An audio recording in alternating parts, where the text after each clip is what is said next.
আমি মক্কা মনে করি শাহজাহান চৌধুরীর এই বাড়িটাকে। তাই কাকু মোরা কি দলবল লইয়া আসবো শাহজাহান চৌধুরীর বাড়িতে হজ করতে? নির্বাচন হওয়ার আগ পর্যন্ত তাবলীগ জামাত আমাদের মসজিদে নিষিদ্ধ করছি। খালি তাবলীগ জামাতের লগে নিষিদ্ধ করেন কে? আমনেগো যে বর্তমানে পাউয়ারের দোষণে আজীবনের লগে বাংলাদেশ দিয়ে নামাজ কালাম উড়েই নেন। সঠিক বলেছেন। বলতে চাই আগামী দিনকে জবাবে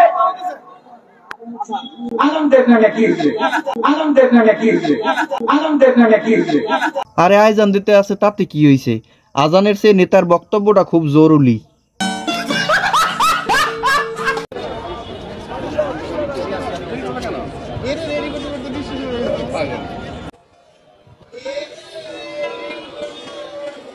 হযরত পীর সাহেবের ঠ্যাঙ্গে গুনে দুলানেতে আছে, আবার ক্যামেরার দিকেও চাইয়ে রইছে।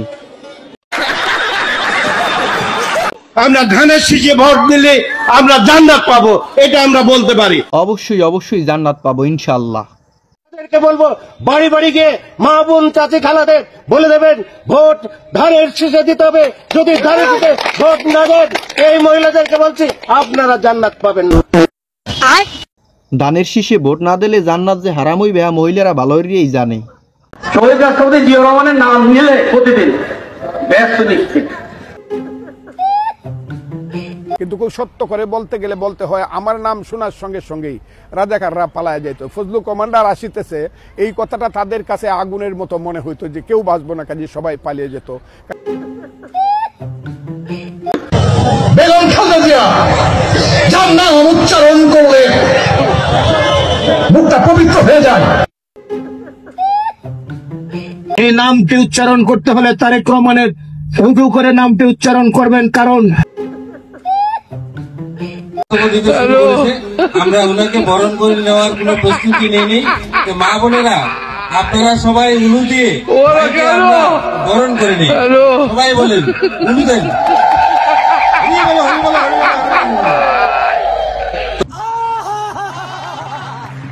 আলহামদুলিল্লাহ কুম বিসমিল্লাহ 99 1,24,000 পেগাম্বর শাপলা আড়াই লতির মা ফাতেমা নবী কুম বিসমিল্লাহ 99 1,24,000 পেগাম্বর মা চন্দ্রনাথ মা ফাতেমা নবী আলিফ লাম মিম 313 জন আব্বা মা ইয়ামানে মা আমেনা নবী লাল গোলাপি নারায় তাকবীর আল্লাহু আকবার রাসূলুল্লাহ হাবিবুল্লাহ 60 জন পেগাম্বর খাজা জীবর বিশ্বাস আওয়াজ করনি মহাদেবাস করনি।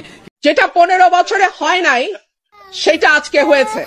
অলমোস্ট আমার গায়ে ধাক্কা দিয়ে আমাকে ফেলে দেওয়ার চেষ্টা হয়েছে।